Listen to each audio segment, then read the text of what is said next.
Hello, Theo here, actor and communication skills coach. I have a very quick one for you today. So it's just about gesture and how to use body language in a way that supports what you're trying to say.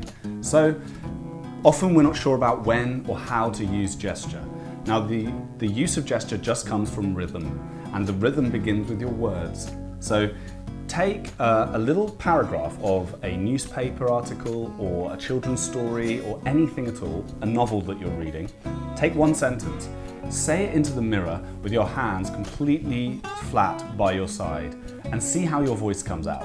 Next time, say it into the mirror again, this time allowing your hand to just move with the rhythm of your speech, even rocking your body to the rhythm of your speech, and see how that sounds. You could even video yourself doing it the two different ways.